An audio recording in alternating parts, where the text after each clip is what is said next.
Hello అండి. Hi. Welcome to మౌనంగా మీ మౌని. ఎలా ఉన్నారండి అందరూ? మేమైతే చాలా బాగున్నాం. మీరందరూ కూడా ఆనందంగా ఉండాలని కోరుకుంటున్నాను. ఇవాల్టి కబుర్లొచ్చేసి మొన్న సాటర్డే తీసిన వ్లాగ్ అండి. పిల్లల స్కూల్లు ఉన్నాయంటే ఇంకా మార్నింగే లేవాలి కదండీ. హడావిడి హడావిడి, పరుగులు పరుగులనమాట. మార్నింగ్ నేను డోర్ ఓపెన్ చేసేసరికి ఇంకా అప్పుడప్పుడు తెల్లవారుతూ ఉందండి. ఇంకా మా ఇంటి ముందు తులసి చెట్టు అలాగనే గేట్ అవతల కొన్ని చెట్లు ఉన్నాయండి. ఆ చెట్లను కూడా ప్లెజెంట్‌గా ఉంటుందండి మార్నింగే. కొద్దిసేపు వాటిని చూసేసుకొని ఇంకా ఇంట్లోకి వచ్చి ఇంకా పిల్లలను టిఫిన్స్ అవన్నీ పంపించిన తర్వాత నేను ఇక్కడ లంచ్ ప్రిపేర్ చేస్తున్నాను. లంచ్‌లోకి వచ్చేసి రాగి సంగటి, బెండకాయ పుల్లకూర చేస్తున్నానండి. మా రాయలసీమ స్పెషల్ అండి రాగి సంగటి, బెండకాయ పుల్లకూర చాలా టేస్టీగా ఉంటుంది. చాలా చాలా హెల్తీ రెసిపీ అనమాట. క్విక్‌గా కూడా అయిపోతుంది. అప్పుడే పుట్టిన పిల్లల దగ్గర నుంచి పండు ముసలి వాళ్ళ వరకు ఈ రాగి సంగటి చాలా హెల్దీ అండి. అలాగనే నోట్లో పెట్టుకోగానే జారుకుంటూ వెళ్ళిపోతుందనమాట. నేను ఇక్కడ రాగి సంగటి కోసం బియ్యాన్ని తట్టర్చుకొని వాటిలో ఉండే మట్టి అంతా పురుగులు ఉంటాయి కదండి, వాటిలోని తట్టర్చుకొని ఇంకా గిన్నెలోకి వేసుకొని బాగా వాష్ చేసుకుంటున్నాను. వాష్ చేసిన తర్వాత ఒక గ్లాస్ బియ్యానికి 5 గ్లాసుల వాటర్ వేసి మనం ఉడకబెట్టుకోవాలండి. అప్పుడు రాగి సంగటి అనేది చాలా మెత్తగా వస్తుంది. అన్నం మెతుకు అనేది చాలా మెత్తగా అవుతుందండి. ఒకటికి 5 గ్లాసుల వాటర్ వేస్తే మేమైతే అలానే చేస్తామండి. ఒకటికి 5 గ్లాసుల వాటర్ వేసేసి ఇంకా ఒక హాఫ్ అన్ అవర్ అనేది నాననిచ్చిన తర్వాత ఇంకా నేను స్టవ్ మీద పెట్టేస్తాను. అవి నానే లోపల మనం ఇక్కడ కూరగాయలు కట్ చేసుకుందాము. పుల్లగూరలోకి బెండకాయ పుల్లగూర కదా, నేను 1/4 కిలో బెండకాయలు తీసుకున్నానండి. బాగా వాష్ చేసి అందులో కారానికి తగినట్టుగా పచ్చిమిర్చిని, అలాగనే 3 ఆనియన్స్ని, 3 టమాటాలని వేసుకుంటున్నాను. ఇప్పుడు ఫస్ట్ నేను పచ్చిమిర్చిని బాగా వాష్ చేసి ముక్కలుగా కట్ చేసుకొని వేసుకుంటున్నాను. మనం పచ్చిమిర్చి ఎప్పుడైనా కూడా పప్పులో కానీ ఏ కూరలో అయినా కానీ ఇలా కట్ చేసుకొని వేసుకుంటే పప్పు అనేది చాలా టేస్టీగా వస్తుంది. అలాగనే పచ్చిమిరపకాయలు అనేది కూడా సర్దుకుంటూ వస్తాయండి. తర్వాత నేను ఇక్కడ అవి కట్ చేసిన తర్వాత బెండకాయలను కూడా కట్ చేసుకుంటున్నాను. 1/4 కిలో బెండకాయలు అయితే చాలా పర్ఫెక్ట్గా సరిపోతాయండి. హాఫ్ కిలో బెండకాయలు అయితే ఇంకా ఎక్కువ అయిపోతుంది. 1/4 కిలో బెండకాయలు అయితే బెండకాయ పుల్లకూరకి చాలా టేస్టీగా వస్తుంది. నేను ఇక్కడ ఆనియన్స్ని కూడా కట్ చేసుకొని వాటిలో వేసుకున్నాను అనమాట కుక్కర్లో. తర్వాత టమాటాలని కూడా కట్ చేసుకొని ముక్కలుగా కట్ చేసుకొని వేసుకుంటున్నాను. 4 టమాటాలని 4 ముక్కలుగా కట్ చేసుకొని అలాగనే వాటిని మళ్ళీ 8 ముక్కలుగా కట్ చేసుకొని వేసుకున్నాను. అందులో 1/2 టేబుల్ స్పూన్ పసుపును, అలాగనే ఎక్కువ వాటర్ వేయాల్సిన అవసరం లేకుండా ఒక గ్లాస్ కానీ అలాగనే 1.5 గ్లాస్ కానీ వాటర్ వేసుకొని మనం 2 కానీ 3 విజిల్స్ వచ్చే వరకు ఉడికించుకుంటే చాలా పర్ఫెక్ట్గా ఉడికిపోతుందండి. అలాగనే కొద్దిగా చింతపండును కూడా యాడ్ చేస్తే పులుపు అనేది కరెక్ట్గా సరిపోతుంది. తర్వాత నేను ఇక్కడ ఒక సైడ్ వచ్చేసి బెండకాయ పుల్లగూరను పెట్టేశాను కుక్కర్లో. ఒక సైడ్ వచ్చేసి ఇంకా రాగి సంగటి కూడా పెట్టేశాను. ఇక్కడ రాగి సంగటిలో కొద్దిగా సాల్ట్ వేసి మనం ఉడికించుకుంటే రాగి సంగటి అనేది చాలా టేస్టీగా వస్తుంది. రాగి సంగటి చప్పగా లేకుండా కొద్దిగా సాల్ట్ వేసుకొని ఉడికించుకుంటే టేస్ట్ అనేది బాగా ఎన్హాన్స్ అవుతుందన్నమాట రాగి సంగటి. తర్వాత సాల్ట్ వేసుకొని కొద్దిసేపు కలిపెట్టుకున్నాను. అంతలోకి మనకు ఉడుకు పట్టేసిందండి. ఒక్క 10 నిమిషాలకు మంటను లో టు మీడియం ఫ్లేమ్లో పెట్టి ఉడికించుకుంటే మనకు రాగి సంగటి కానీ ఏ కూరలైనా కూడా చాలా టేస్టీగా వస్తాయి. నేను చూడండి 2 సిమ్లో లో టు మీడియం ఫ్లేమ్లో పెట్టి మాత్రమే చేసుకుంటున్నాను ఏ కూరలైనా కూడా. తర్వాత ఒక సైడ్ అయితే విజిల్స్ వచ్చేసాయని కదండి బెండకాయ పుల్లగూర. ఒక సైడ్ అయితే ఇది ఉడుకు పట్టేస్తూ ఉంది. మళ్ళీ ఒకసారి కలిపెట్టిన తర్వాత మళ్ళీ మూత పెట్టేస్తే ఒక 10 నిమిషాలకు పొంగు వచ్చేసింది అన్నం అనేది. ఇంకా వాటిపైన పొంగు అంతా కూడా పక్కన పడేస్తున్నాను. పక్కన పడేసిన తర్వాత కలిపెట్టుకుంటే అది మనం సిమ్లో పెట్టేస్తే ఇంకా ఉడుకుతూ ఉంటుంది. అప్పుడప్పుడు మనం కలుపుకుంటూ ఉంటే ఆ రాగి సంగటి అన్నం అనేది పలుకుగా ఇంకా మనకు ఉడుకుతుందనమాట. తర్వాత మనం ఫస్ట్లో ఒక గ్లాసు వాటర్ తీసి పెట్టుకున్నాం కదా, ఆ గ్లాస్ వాటర్ని కొద్దిగా ఉడికించుకున్న తర్వాత కొద్దిగా గట్టిపడుతుంది కదండి అన్నం అనేది. అప్పుడు మనం ఈ వాటర్ని యాడ్ చేసుకుంటే మనకు రాగి సంగటి అనేది గట్టిగా లేకుండా మెతువుగా జారుగా వస్తుందన్నమాట. తర్వాత ఆ వాటర్ అంతా వేసి కలిపెట్టుకొని ఇంకా అవి ఉడుకుతూ ఉన్నాయి. అటు సైడ్ వచ్చేసి విజిల్ అంతా కూడా వెళ్ళిపోయింది. ఇక్కడ బెండకాయ పుల్లకూర కూడా చాలా బాగా మెత్తగా ఉడికిపోయాయి చూడండి 4 విజిల్స్కే. ఇంకా వాటిలో కొద్దిగా సాల్ట్ని వేసుకొని మనం పప్పు గుత్తి తీసుకొని ఎనుపుకోవాలి.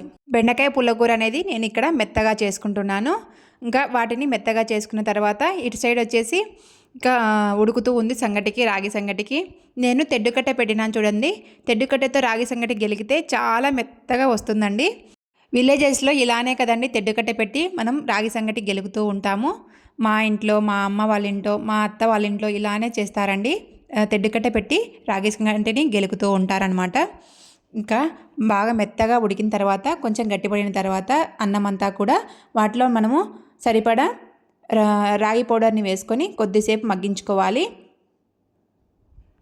ఒక గ్లాస్ బియ్యానికి ఒక గ్లాస్ లేదా హాఫ్ గ్లాస్ రాగి పిండి కరెక్ట్గా సరిపోతుందండి. నేను ఆ రాగి పిండిని అంతా కూడా నేను కొలత లేకుండా అందాజుగా వేసుకున్నాను అనమాట. రాగి పౌడర్ అనేది మీరు కొలత కావాలంటే ఒక గ్లాస్ బియ్యానికి హాఫ్ గ్లాస్ రాగి పౌడర్ని వేసుకోవచ్చు అనమాట. అవి మగ్గుతూ ఉంటాయి. మూత పెట్టేసిన ఇక్కడ బెండకాయ పుల్లగూరకి పోపు వేస్తున్నాను. ముందుగా స్టవ్ ఆన్ చేసి స్టవ్ మీద గిన్నె పెట్టేసి గిన్నెలో 2 table spoon oil, 2 table spoon నేను కూడా యాడ్ చేశాను. నేను యాడ్ చేసిన తర్వాత అది వేగిన తర్వాత 1 టేబుల్ స్పూన్ ఆవాలు, అలాగనే 2 టేబుల్ స్పూన్ల మినపప్పుని వేసుకొని బాగా వేయించుకున్న తర్వాత ఇక్కడ నేను పోపు కోసం ఆనియన్స్ని, వెల్లుల్లిని రెండింటిని తీసుకున్నానండి. ఆ రెండింటిని వేసుకొని బాగా దోరగా వేయించుకోవాలన్నమాట. ఇలా రెండింటిని వేసుకోవడం వల్ల కూడా చాలా టేస్టీగా వస్తుంది. కొందరైతే వెల్లుల్లిని మాత్రమే వేస్తారు, మరికొందరైతే ఆనియన్స్ని మాత్రమే ముక్కలా కట్ వేసుకొని పోపు వేసుకుంటారనమాట. నేను ఇక్కడ రెండింటిని యాడ్ చేస్తున్నాను. తర్వాత ఇక్కడ ఒక్క 10 నిమిషాలకు అది మగ్గిపోయింది. నేను స్టవ్ ఆఫ్ చేసేసుకున్నానండి రాగి సంగటి. ఆ లోపల ఇక్కడ మనకు పోపు కూడా వేగిపోతుంది. అలాగనే పోపులో మనము బెండకాయ పులిహోరని వేసుకొని బాగా కలిపెట్టుకున్న తర్వాత మనము ఇక్కడ రాగి సంగటిని మనం ప్రిపేర్ చేసుకుందాం అనేసి వాటిని పక్కన పెట్టేశాను కొద్దిసేపు. తర్వాత పోపు అంతా కూడా చూడండి వేగిపోయింది. అలాగనే కరివేపాకు, 2 ఒట్టిమిరపకాయలను కూడా తుంపి వేసుకొని బాగా వేయించుకున్నాను అనమాట. అవి వేయించుకున్న తర్వాత నేను ఇక్కడ బెండకాయ పులిహోరను పోపులో వేస్తున్నాను. పోపులో బెండకాయ పులిహోర వేస్తే చాలా టేస్టీగా ఉంటుందండి. పోపు అనేది చాలా బాగా దోరగా వేగాలన్నమాట. అప్పుడు మనకు బెండకాయ పులిహోర అనేది ఎన్హాన్స్ అవుతుందన్నమాట టేస్ట్. ఇంకా బెండకాయ పులిహోర అంతా వేసుకున్న తర్వాత ఇంకా బాగా కలబెట్టుకొని వాటిపైన మూత పెట్టేయడమే. మనకు బెండకాయ పులిహోర అనేది రెడీ అయిపోయింది. ఇక్కడ రాగి సంగటికి పెట్టాం కదండి, అవి మగ్గిపోయింది. కొద్దిసేపు మగ్గించుకొని ఇంకా మనం తెడ్డుకట్ట పెట్టేసి రాగి పిండి రైస్ కలిసేలా అది రైస్ అనేది బాగా మెత్తగా అయ్యే వరకు మనము తెడ్డుకట్ట పెట్టేసి మనము బాగా కలుపుకోవాలన్నమాట. అప్పుడు మనకు రాగి సంగటి అనేది రెడీ అయిపోతుంది. చూడండి రాగి సంగటి చాలా చాలా మెత్తగా అవుతుంది. మనము స్టవ్ మీద పెట్టి ఒక చేత పట్టుకొని ఒక చేత తెడ్డుకట్టతో చేస్తే సరిగా రాదనమాట. అది తొనిగిపోతూ ఉంటుంది. అలాగనే రాగి సంగటి అనేది అన్నంలో మెత్తగా కలవదనమాట. ఇలా కింద పెట్టేసుకొని క్లాత్తో కాలకుండా మనము కాళ్ళతో పట్టేసుకొని గిన్నెను ఇలా 2 చేతులతో మనము తెడ్డుకట్ట పెట్టేసి చేసుకుంటే రాగి సంగటి అనేది చాలా మెత్తగా వస్తుంది. అలాగనే రాగి పౌడరు అన్నము అనేది బాగా కలుస్తుంది, మెత్తగా అయిపోతుందండి. చూడండి ఎంత మెత్తగా అయిపోయిందో. ఇలా 2 కాళ్ళతో పెట్టి మనం తెడ్డుకట్ట పెట్టి కలుపుకుంటే చాలా మెత్తగా వస్తుందండి. ఇంకా తెడ్డుకట్టకున్న రాగి సంగటి అంతా తీసేసి గిన్నెలో వేసేసి, అలాగే గిన్నెకున్న రాగి సంగటిని కూడా బాగా తీసేసి గిన్నెలో వేసేసి వాటిపైన మూత పెట్టేసి ఒక్క 5 నిమిషాలు మళ్ళీ మనము మంట పెట్టేసి సిమ్లో పెట్టేసి మనం మగ్గించుకుంటే రాగి సంగటి మనకు ప్రిపేర్ అయిపోతుంది అనమాట. ఇలా మగ్గించుకోవడం వల్ల రాగి సంగటిలో నీళ్లు ఊరకుండా సాయంత్రం అంటే రాత్రి వరకు ఉన్నా కూడా అలానే ఫ్రెష్గా ఉంటుందండి రాగి సంగటి. ఇంకా రాగి సంగటిని నేను స్టవ్ మీద పెట్టేసి ఒక సైడ్ అయితే రాగి సంగటి ప్రిపేర్ అయిపోయింది, ఒక సైడ్ అయితే బెండకాయ పులిహోర రెడీ అయిపోయింది. ఇంకా అంతా స్టవ్ అంతా కూడా క్లీన్ చేసుకుంటున్నాను. అలాగనే కౌంటర్ టాప్ని అంతా కూడా క్లీన్ చేసుకుంటున్నాను. ఇంట్లో పని అయిపోయిన వెంటనే ఇలా మనం కిచెన్ అంతా క్లీన్ చేసుకుంటే మనకు కూడా నీట్గా ఉంటుందండి కిచెను. ఇంకా అంతా క్లీన్ చేసేసే లోపల ఇక్కడ రాగి సంగటి కూడా మగ్గిపోయిందనమాట. చూడండి పొగలు వస్తుంది. ఇలా పొగలు వచ్చే వరకు మనం మగ్గించుకుంటే ఒక 5 నిమిషాలు కానీ 10 నిమిషాలు కానీ సిమ్లో పెట్టేసి ఇంకా రాగి సంగటి అనేది ప్రిపేర్ అయిపోయింది. స్టవ్ ఆఫ్ చేసేసుకున్నాను. తర్వాత ఇక్కడ ఇడ్లీకి అయితే నానబెడుతున్నానండి. ఇడ్లీకి నానబెట్టేటప్పుడు మనం ఎప్పుడు కూడా ఒక గ్లాస్ మిల్లెట్స్ని కలిపి ఇడ్లీని నానబెడితే చాలా టేస్టీగా వస్తాయండి. అలాగనే నార్మల్ ఇడ్లీ ఎలా తిన్నామో అలానే ఉంటుందండి. నేను ఇక్కడ ఇడ్లీలలోకి 2 గ్లాసుల మినపప్పును అలాగనే 1 గ్లాస్ జొన్నల్ని వేసుకొని నానబెట్టుకుంటున్నాను మినపప్పుతో పాటు. అలాగనే కొద్దిగా 2 టేబుల్ స్పూన్ల మెంతులు కూడా యాడ్ చేస్తున్నాను. 1 కేజీ ఇడ్లీ రవ్వకి 2 గ్లాసుల మినపప్పు, అలాగనే 1 గ్లాస్ మిల్లెట్స్ ఏవైనా కూడా జొన్నలు కానీ ఆరికలు కానీ కొర్రలు కానీ ఏవైనా కూడా ఇలా నానబెట్టుకుంటే ఇడ్లీలు సాఫ్ట్గా వస్తాయి. అలాగనే మనము మిల్లెట్స్ తిన్నామన్న ఫీలింగ్ వస్తుందండి. మనకు హెల్తీగా తినాలి కాబట్టి హెల్దీ లైఫ్ స్టైల్ని మనం మెయింటైన్ చేయాలి కాబట్టి ఇలా మిల్లెట్స్ని యాడ్ చేసుకుంటూ ఉండండి. తర్వాత ఇక్కడ నేను రాగి ముద్ద చేస్తున్నానండి. రాగి ముద్ద చేయడం చాలా చాలా సింపుల్గా ఒక చేతిని తడుపుకొని మనం ఒక చేతిలో ప్లేట్లో రాగి సంగటి వేసుకొని రాగి ముద్దను ప్రిపేర్ చేసుకుంటే చాలా ఈజీగా వచ్చేస్తుంది ముద్దలాగా. తర్వాత చూడండి రాగి సంగటి అలాగనే బెండకాయ పులిహోర కొద్దిగా నెయ్యి, ఇంతకన్నా హెల్దీ రెసిపీ ఎక్కడైనా ఉందండి. రాగి సంగటి తిన్నాం కదండి. రాగి సంగటి తిన్న తర్వాత తొందరగా ఆకలేస్తుందండి మన కడుపులో. రాగి సంగటి అనేది మనము మెత్తగా చేసుకొని తింటాం కదండి, అందుకోసం మనకు తొందరగా అరిగిపోయి తొందరగా ఆకలేస్తున్నట్టుగా అనిపిస్తూ ఉంటుంది. అందుకోసం నేను ఇక్కడ తొందరగా ఆకలేస్తుందనేసి సాయంత్రం ఈవినింగ్ స్నాక్స్లోకి పకోడా చేస్తున్నాను. శనగపిండి పకోడా అనమాట. సైడ్ అయితే శనగపిండి పకోడా అలాగే ఆనియన్ పకోడా అని అంటూ ఉంటారండి. నేను ఇక్కడ పకోడా కోసం ఆయిల్ని డీప్ ఫ్రై కోసం ఆయిల్ పెట్టేశాను, సిమ్లో పెట్టేశాను. అది కాగుతూ ఉంటుంది. ఇటు సైడ్ వచ్చేసి మనం పిండి కలుపుకోవచ్చు. మనం పిండి కలుపుకోవడానికి ఒక మిక్సీ జార్ తీసుకొని అందులో పచ్చిమిర్చి, అల్లం, వెల్లుల్లి అలాగనే చెక్క, లవంగాలు వేసుకొని ఒక్కలొక్కలుగా మిక్సీ పట్టేసుకోవాలి. వాటిని పక్కన పెట్టేసుకున్న తర్వాత ఇక్కడ నేను శనగపిండిని వేసుకున్నానండి. శనగపిండి మీకు సరిపడా వేసుకొని నేను ఇక్కడ మా ఇంట్లో సరిపడా వేసుకున్నాను. అలాగనే వాటిలో 2 టేబుల్ స్పూన్లు కానీ 3 టేబుల్ స్పూన్ల కానీ బియ్యం పిండిని కూడా యాడ్ చేశాను. వాటిని బాగా కలుపుకున్న తర్వాత 2 ఆనియన్స్ని సన్న ముక్కలుగా కట్ చేసుకొని అలాగనే కొత్తిమీర, పుదీనా ముక్కలుగా కట్ చేసుకొని వేసుకున్నాను. అలాగనే వీటిలో మనం ముందుగా ఒకలొకలాగా మిక్సీ పట్టుకున్నాం కదండి పచ్చిమిర్చి పేస్ట్, అదే వాటిని కూడా వేసుకొని అలాగనే హాఫ్ టేబుల్ స్పూన్ పసుపును కూడా యాడ్ చేసుకున్నాను. నేను ఇక్కడ ఆనియన్స్ పకోడీలో కొద్దిగా వాము వేస్తున్నానండి. ఎందుకంటే శనగపిండి అనేది మన కడుపులో కొద్దిగా కడుపు నచ్చినట్టుగా ఉంటుంది కదండి ఎక్కువ తింటే, అందుకోసం వామును యాడ్ చేస్తున్నాను.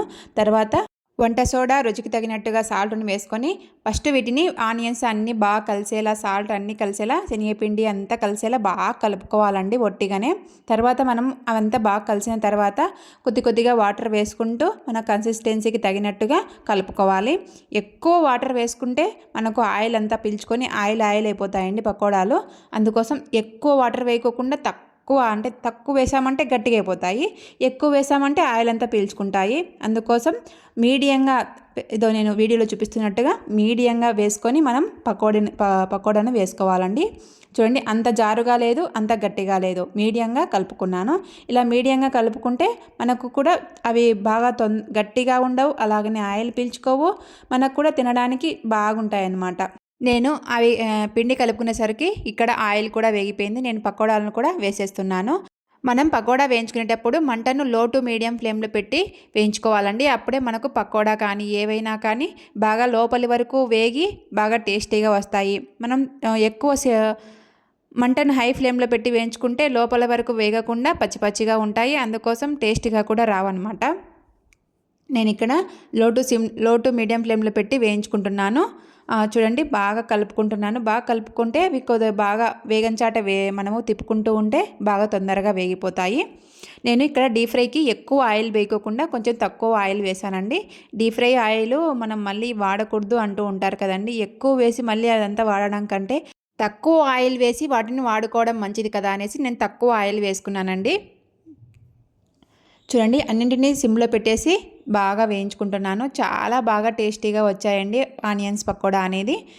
అప్పటికప్పుడు కొద్దిగా వేడిగా బాగా ఉంటాయన్నమాట ఈ ఆనియన్స్ పకోడా అనేవి. చూడండి, ఆనియన్స్ పకోడా అనేది చాలా టేస్టీగా వచ్చినాయి. ఆయిల్ కూడా ఎక్కువ పీల్చుకోలేదు, చాలా ఎమ్మీగా కూడా ఉన్నాయన్నమాట. ఇంకా ఒక బ్యాచ్ అయిపోయింది, ఇంకొక బ్యాచ్ కూడా వేస్తున్నాను. నేను గిన్నెలో వేసి ఆనియన్స్ పకోడా ఇలా డీప్ ఫ్రై చేస్తున్న లోపలే అటు సైడు ఆనియన్స్ పకోడాలన్నీ కూడా అయిపోతూ ఉన్నాయండి. అంటే నేను డీప్ ఫ్రై చేస్తున్నా, అటు సైడ్ ఏమో ప్లేట్లలోకి వెళ్ళిపోతున్నాయి, కడుపులోకి వెళ్ళిపోతున్నాయి అనమాట. మీ ఇంట్లో కూడా ఇలానే తింటూ ఉంటారా అండి? మా ఇంట్లో నేను అనిపిస్తూ ఉంటుందండి. నేను ఇక్కడ వేస్తూ ఉన్నాను, అటు సైడ్ ఏమో తింటూ ఉన్నారు. అలానే మేలు అనిపిస్తుందండి, ఎందుకంటే వేడిగా ఉంటాయి. అలాగనే మనకు టేస్ట్ వేడిగా ఉన్నప్పుడు కొద్దిగా టేస్ట్ ఎక్కువగా ఉంటాయి కదండి చల్లారిన తర్వాత కంటే. నేను ఇక్కడ వేడిగా ఉన్నప్పుడే తినమని చెప్తూ ఉంటాను, ఎందుకంటే టేస్ట్ బాగుంటాయి, అలాగనే ఫ్రెష్గా కూడా ఉంటాయి అన్నమాట. నేను ఆనియన్ పకోడా వేస్తున్నానండి. మా అబ్బాయి స్కూల్ నుంచి వచ్చిన తర్వాత ఆనియన్ పకోడా వేస్తున్నానని ఆలు బజ్జీ వేయించుకుంటున్నాడు నాతో. ఇంకా ఆలు బజ్జీలు కూడా ఒక ఆలు బజ్జీలు స్లైసెస్గా కట్ చేసుకొని ఆలు బజ్జీలు కూడా వేసేసాను అనమాట. మా పిల్లలకి ఆలు బజ్జీలు అంటే చాలా ఇష్టం అండి. అందుకోసం ఆలు బజ్జీలు ఎప్పుడు పకోడా కానీ బజ్జీలు కానీ చేసేసినప్పుడల్లా ఆలు బజ్జీలు కూడా అడుగుతూ ఉంటాడు. నేను ఒక ఒక ఆలూని ఇలా స్లైసెస్గా కట్ చేసుకొని ఆలు బజ్జీలు వేస్తూ ఉంటానన్నమాట. ఆలు బజ్జీలు కూడా లాస్ట్లో కలుపుకొని ఇంకా వాటితో పాటు వేసేసాను. అవి కూడా చాలా చాలా టేస్టీగా వచ్చాయండి. అవి ఇంకా బాగా పొంగుతూ వచ్చాయండి ఆలు బజ్జీలు. పిల్లలైతే చాలా ఇష్టంగా తిన్నారు. మీ పిల్లలు కూడా ఇలా పకోడా కానీ ఆలు బజ్జీలు కానీ చేసినప్పుడల్లా ఆలు బజ్జీలు అడుగుతారేమో కింద కామెంట్లో చెప్పండి. మా పిల్లలు అయితే అడుగుతూ ఉంటారండి. ఇలా వేసిస్తూ ఉంటాను. చాలా టేస్టీగా వచ్చాయి. చాలా ఎమ్మీగా కూడా తిన్నారనమాట. ఇంట్లో వాళ్ళు మనం చేసిన వంట కడుపు నిండా తింటేనే మనకు కూడా కడుపు నిండుతుంది కదండి. నాకు కూడా అంతే అండి. చూడండి, నేను ఇక్కడ వేస్తున్నాను, అటు సైడ్ వచ్చేసి తీసేసుకుంటూ కడుపులోకి వెళ్ళిపోతున్నాయి ప్లేట్లలోకి. ఇంకా మా ఇంట్లో ఈరోజు లంచ్ వచ్చేసి రాయలసీమ స్పెషల్ అయిన రాగి సంగటి, బెండకాయ పుల్లగూర, అలాగనే ఈవినింగ్ స్నాక్స్లోకి ఇంకా ఆలు బజ్జీలు, అలాగనే ఆనియన్ పకోడా. చూడండి, చాలా పొంగుతూ వచ్చాయి. ఇంకా పిల్లలకి వేస్తున్నాను, నేను కూడా తింటున్నాను అనమాట. ఈవినింగ్ 4 అయిందనుకో స్నాక్స్ కంపల్సరీగా ఉండాలండి. రోజు డీప్ ఫ్రై ఐటెం అయితే పెట్టానండి, ఒకరోజు ఫ్రూట్స్ కూడా పెడుతూ ఉంటాను. వీడియో నచ్చితే ఖచ్చితంగా చిన్న లైక్ ఇచ్చి నాకు సపోర్ట్ అయితే ఇవ్వండి. ఇవే అండి ఇవాల్టి కబుర్లు.